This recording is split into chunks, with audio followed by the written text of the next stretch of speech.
we've talked a few times about Rakan's year into 50, his year of wellness, and we are here now at the culmination of it.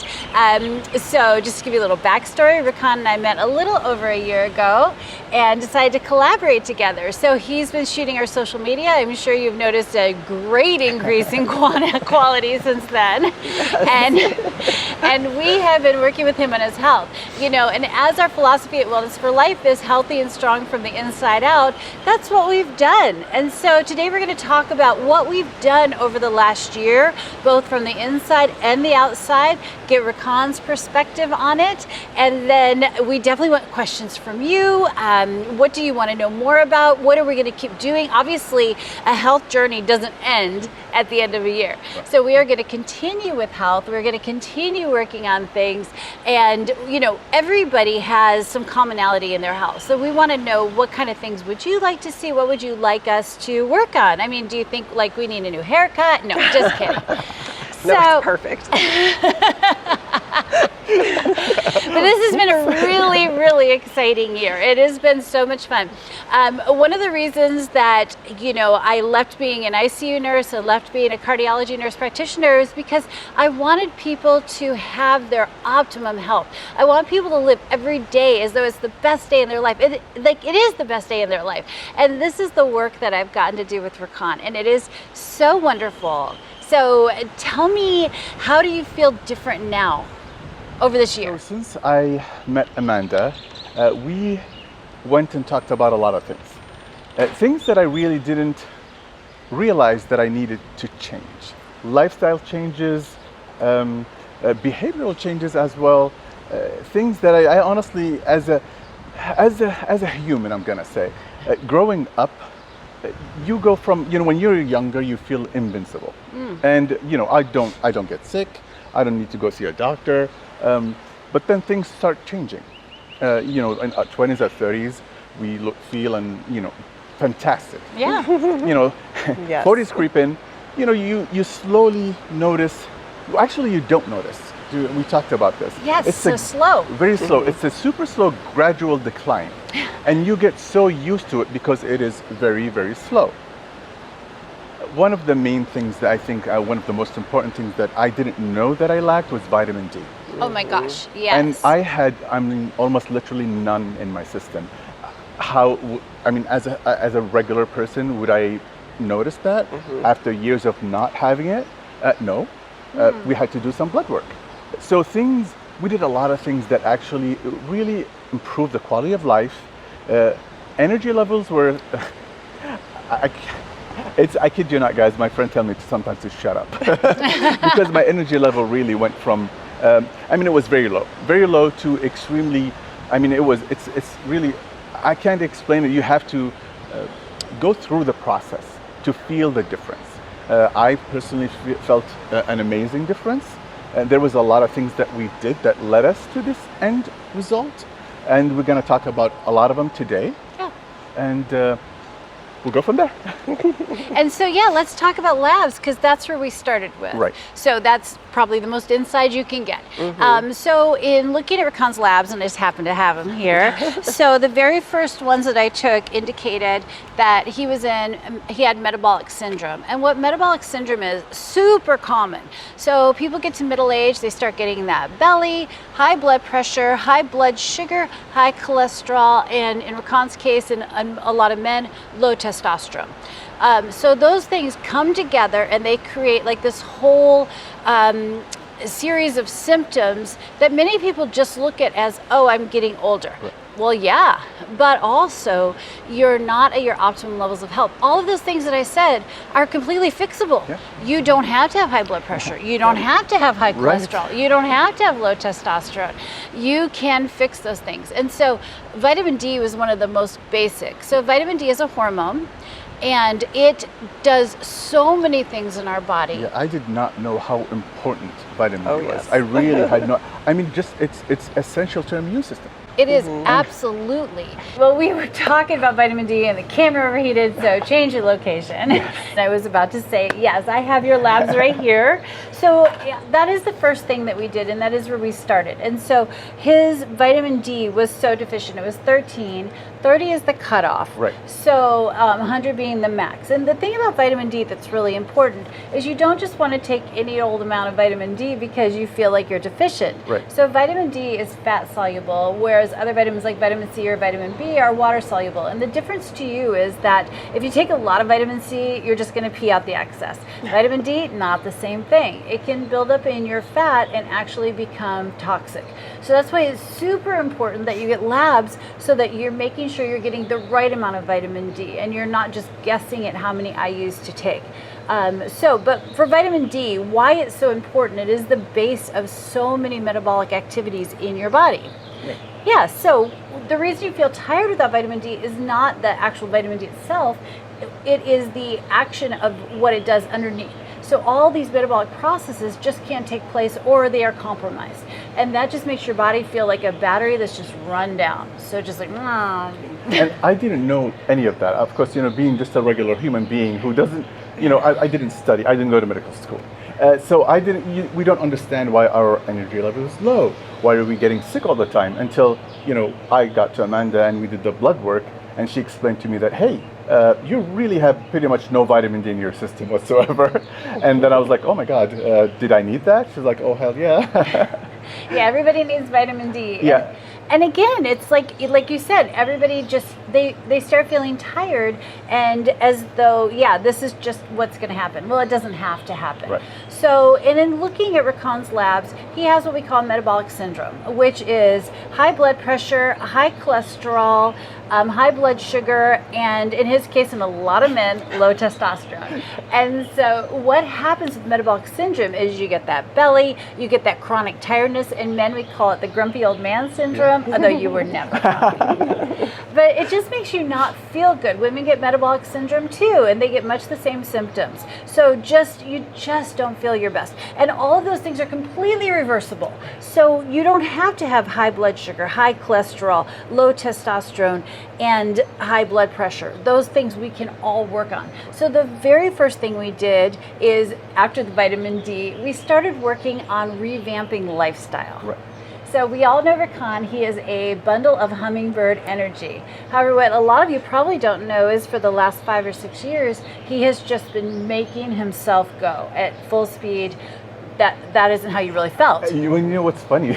So when we looked at the results and you saw how deficient I was in vitamin D, Amanda was like, she goes, I don't know how you're functioning. She will. And I can't forget. That was so funny. Yeah, I don't. It's awful. I don't know if like I mentioned before, it's a gradual decline. Mm-hmm. It's something you really don't feel overnight when you go from 10 years of slow decline. Mm-hmm. You felt great at 30.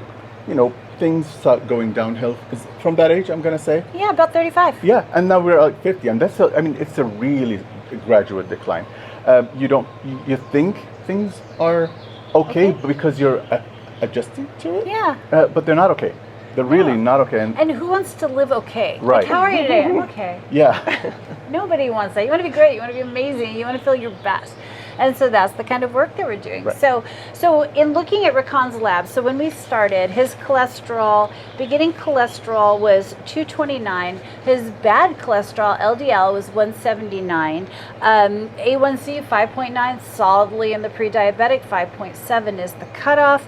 Testosterone, very low. And let's talk about your PSA a little bit, and then we're going to get back to these other labs. So PSA is 3.8. So PSA is looking at prostate inflammation. And there's many reasons for this, but one of the most common is prostate cancer. And so before we do any kind of hormone therapy, obviously we want to look at the hormone-fed cancers and make sure that we don't have any of those present before we start giving you hormones. Right. So because his PSA was elevated and there wasn't a reason that we could see for that, I sent him to urology where he was able to get cleared and make sure everything was okay. Correct. Prostate was good. We were able to do testosterone therapy, which actually brought that PSA number down because his prostate wasn't so inflamed trying to make testosterone. Right. And that's the other thing, guys, that I emphasize. This is not off-the-shelf treatments. This is not, hey, let me give you this, let me give you that, let's try this or that. No, we do tests. And I was skeptical, but Amanda, as soon as she said, let's do a full blood work, and then we'll see what's going on, and we'll go from there. And I was like, oh, this is different. I like this. You know, the thing with functional medicine is I am looking to get you to your optimal levels of health, but that doesn't mean that I do this all by myself. You know, there's a full team. There's Trish, there's Andrea. We have a full team, but then we have all the outside experts too. Right. We are nurse practitioners, so that means we do have access to all the referrals, all the different things that people need for their health. Right. I don't think that I know everything. I don't. And so I want to involve these other people Right. and make sure that your health, because that's the most important thing, that he is healthy, not just I'm doing what I want to do. Yeah, and that's very important for people to understand. Yes, you know, she could do things like that, but I mean, that's why I really like working with Amanda. If she doesn't know about something, she'll refer me to a specialist. And we'll talk about the cardiologist, for example. My blood pressure, so we're going to talk about this. I mean, it's coming. But, you know, she could have prescribed me medication, whatever. But then she goes, no, Rakan, let's see why. Let's make sure your heart is fine. Let's make sure you don't have any cardiovascular issues. And then we'll go from there. And I did. And thank God, you know, everything was okay. But we figured out why my blood pressure was high. But that's the thing. Functional medicine is getting to the root cause. Right. And yes, you're absolutely right. I was a cardiovascular nurse practitioner. I absolutely could have ordered the echo, that all of the things that I needed to make sure your heart was good. But I wanted to send her to cardiology just in case they saw something that I didn't see, because fresh eyes, different perspectives, give us a whole picture of wellness, and that is what is so important. So getting back to his labs, you know, we saw he was very dysfunctional, just not doing very well at all. So we just started making some really basic changes, and we started with his diet. Yeah. So Rakan, very busy, out taking photographs all over the place, grabbing food, just whatever he had, just grabbing it in, like a hummingbird, lots of sugar. So, and that really reflected in his labs. We saw what was happening with him. So the first thing we did is we revamped, and we talked about getting good sources of protein, good healthy carbohydrates, and water. Yes. Needing water. And just with those changes, how did that make you feel? The change in energy level is spectacular. I can't tell you guys how, because I feel it. You have to go through the process to actually experience the difference. What I can tell you is that my friends noticed that, and they're like, Rakan, you need to calm down, which is something I never heard before. I mean, you know, I moved in Anacortes, where we live, 8 years ago, and I really never heard that term until I started working with Amanda, because really my energy level did go through the roof, in a good way, not in a bad way. And changes that we did were very, very doable, manageable. There's nothing extreme. I didn't go vegan. I didn't stop eating everything. Actually, I mean, I really barely, but I just started watching the quality of food. Yeah, the quality, and getting rid of a lot of the sugar. Right. So the one thing I do ask patients to do is to really eat a whole food diet. A whole food is just meaning food that's actually food. So, and you know what? I really need to, I don't know what did it, but this is really important, actually. And I just don't know what you probably would know. I stopped, the craving stopped. I loved sugar, chocolate, cake, cookies. After working with Amanda, I don't know what it is. The craving stuff. I'm like, oh, you know, it's okay. I don't need this. I used to drink soda every single day. Months. I'm like, I don't need that. I want water. So I can tell you all about it, but you have to go through the process to understand really what's going on. I really am glad that I remembered this. This is actually a big thing for me, because I used to, oh my God, this is so embarrassing, but I'm going to say it anyway. I used to, at night, guilty pleasure, I would have chocolate and cookies by my bedside, right, and eat just whatever I wanted before I went to bed. And as we started working together, and it's not because she told me not to. I mean, honestly, it's just because the cravings somehow just disappeared. And I really don't need to think. I just started feeling better. I had more energy. I'm like, oh, didn't need any of that. The sodas, I'm like, don't need that anymore either. So Well, when you start investing in your health Right. and you really realize like what you put into your body is what you're going to get out. When Right, you really yeah. start feeling that, it's just life changing. And that's one of the things that we do is sustainable changes. I do not want people to ever, my weight loss patients, this is not a temporary, we're just going to do this right now. Yeah. Gut health, it's not temporary. Nothing is temporary. Right. Everything is your health, which is going to go on until you die. And we want you to be optimum. We want you to go into old age feeling really good. And the way to do that is sustainable changes that's realistic for your lifestyle. Somebody tells me I'm going to have a cocktail every day. Okay, you're going to have a cocktail every Yeah. day. That's how life is. I'm not ever going to be like, no, you can't do that. Yeah, alcohol's not great for you, but we like cocktails. Okay. I'm never going to tell anybody, like, never eat sugar again. That is absolutely ludicrous. We're going to eat sugar. We're going to have cake. But I'm not every day. Right, and I'm not saying I didn't, right? Yeah. I'm not saying I stopped. No, it's just that whatever we did, the craving for me personally. I mean, and guys, the most important thing is that people are different. That's why Amanda Absolutely. has tailored plans for every single person. What I get is completely different. What Trish gets, what different what Amanda gets. So, following that plan, I didn't need that much sugar in my life. Right, because you had more energy.